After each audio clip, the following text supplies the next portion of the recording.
मित्रों, सनातन धर्म के कला की सच्चाई सामने आ चुकी है।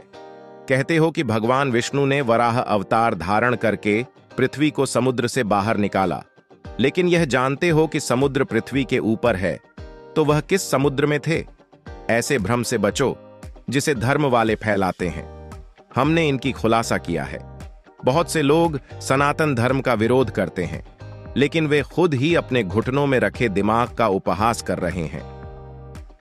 % लोग ऐसे होते हैं जिन्होंने कभी सनातन धर्म को पढ़ा नहीं और टीवी सीरियल और फिल्मों का उपयोग करके धर्म पर टिप्पणी करते हैं।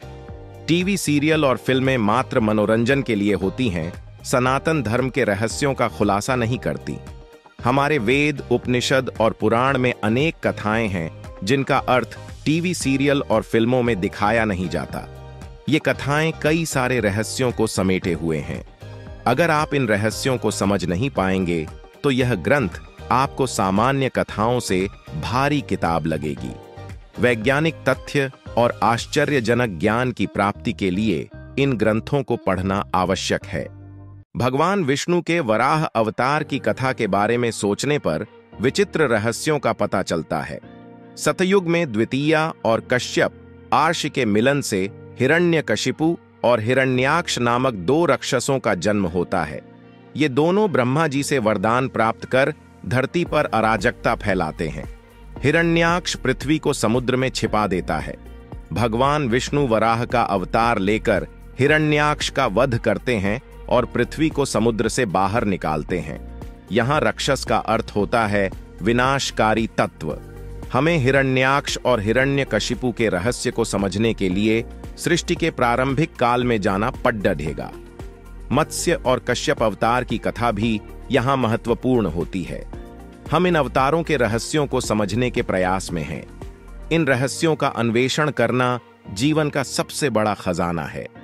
इन अध्यायों को समझने के बाद ही हम वराह अवतार की सच्ची गहराई को समझ सकते हैं। भगवान शिव के अनुरोध पर भगवान ब्राह्मणी ने सृष्टि की रचना की और पृथ्वी की रचना की। शुरुआत में पृथ्वी पूरी तरह से पानी में डूबी हुई थी और कोई जीव इस सृष्टि पर मौजूद नहीं था। भगवान विष्णु ने भगवान ब्रह्मा के कहने पर हिरण्यगर्ग से पृथ्वी पर जीवन की शुरुआत की। हिरण्यगर्ग का अर्थ होता है कीमती धातुओं का रस, और इसके गर्भ से जीवन की उत्पत्ति हुई। हमारे वेदों में इसे जीवन का आदि स्रोत माना गया है। इस प्रक्रिया के माध्यम से एक कोशिका संजीव हुई, जिसमें जीव द्रव्य नामक तरल पदार्थ होता है।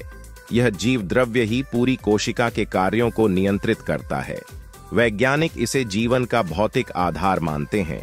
आधुनिक जीव विज्ञानी ने जीव द्रव्य का रासायनिक विश्लेषण करके यह जानने की कोशिश की है कि उसका निर्माण किसके द्वारा हुआ है, लेकिन इसमें प्राण का संचार करने में सफलता प्राप्त नहीं हुई है। वही परम तत्व है हिरण्यगर्भ कहे जाने वाला यह प्रकृति का रहस्यमय पदार्थ। प्रारंभिक जीवन की उत्पत्ति समुद्र में सजीवों के कोश रचना और शैवाल वनस्पति से हुई, लेकिन धरती पर अभी तक भगवान का अवतार नहीं हुआ था। वही अवतार कहा जाता है जब परम तत्व जीवात्मा रूप में जन्म लेता है। यह कहा जाता है कि भगवान विष्णु ने मत्स्य अवतार लिया था सृष्टि को प्रलय से बचाने के लिए। हयग्रीव नामक राक्षस ने वेदों को चुराकर समुद्र की गहराइयों में छुपा दिया था और वेदों के उद्धार के लिए विष्णु ने मत्स्य अवतार लिया। यह वेद नहीं था जैसा कि हम आज के समय में देखते हैं, बल्कि वेद का मतलब है ज्ञान, प्रकाश और जीवन। सृष्टि की शुरुआत में जीवन समुद्र की गहराइयों में था। हयग्रीव ने इस जीवन को समुद्र में छुपा दिया था। हयग्रीव का इवोल्यूशन हुआ और वह मत्स्य बन गया। इस प्रकार जीवन अर्थात वेद समुद्र के अंधेरे से मत्स्य के रूप में बाहर निकला। आज भी समुद्री घोड़ा गर्मी के दिनों में ही देखने को मिलता है। ग्रीष्मकाल में हमें समुद्र की गहराई में एक अज्ञात जीवन का दर्शन होता है, जो बाकी मौसमों में अदृश्य हो जाता है। इसे हमारे पुराणों में मत्स्य अवतार के रूप में दर्शाया गया है, जिसने प्रलय से जीवन को बचाया और समुद्र में जीवन की क्रमिक विकास की क्रिया को तेजी दी। नए जीवन की उत्पत्ति हुई, जिसने समुद्र में एक नया आयाम जोड़ दिया। हमारे पुराने ग्रंथों में इसे समुद्र मंथन की कथा के रूप में दर्शाया गया है।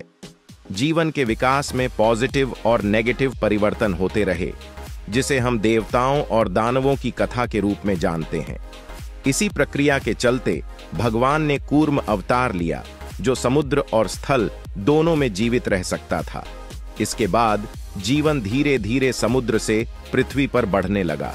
हमारे पुराणों में इसे स्तनधारी प्राणियों के विकास के रूप में व्याख्या की गई है, जो हिरण्याक्ष और वराह अवतार के युद्ध के रूप में दर्शित हुआ है।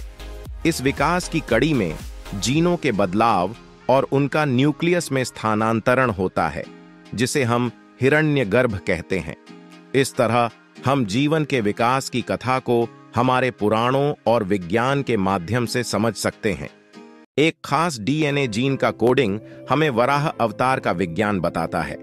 यह जीन सरीसृपों के विकास को रोकता था, जिसके नष्ट होने से स्तनपायी प्राणी विकसित हुए। भगवान विष्णु के वराह अवतार को इसी स्तनपायी प्राणी का प्रतीक माना गया है। यही अवतार पृथ्वी को समुद्र से बाहर लाने का कार्य करता है। प्राचीन कथाओं में यही घटना वर्णित है, जिसे हमें सही दृष्टिकोण से समझना होगा। खजुराहो के वराह मंदिर में भगवान वराह की मूर्ति हमें इसी घटना का द्योतक है। मूर्ति के नीचे हिरण्याक्ष को सरीसृप के रूप में दर्शाया गया है। उदयगिरी की गुफाओं में भी भगवान वराह के मूर्ति में यही दर्शाया गया है। हिरण्याक्ष को सरीसृप के रूप में दर्शाने का कारण यही है कि प्राचीन निर्माताओं को भगवान वराह के अवतार का विज्ञान समझ में आता था। हमें आशा है कि आपने भी भगवान वराह के अवतार का विज्ञान समझ लिया होगा। अगर आपको हमारा यह प्रयास अच्छा लगा हो तो कृपया हमारे चैनल सनातन आर्यावर्त को सब्सक्राइब करें। धन्यवाद।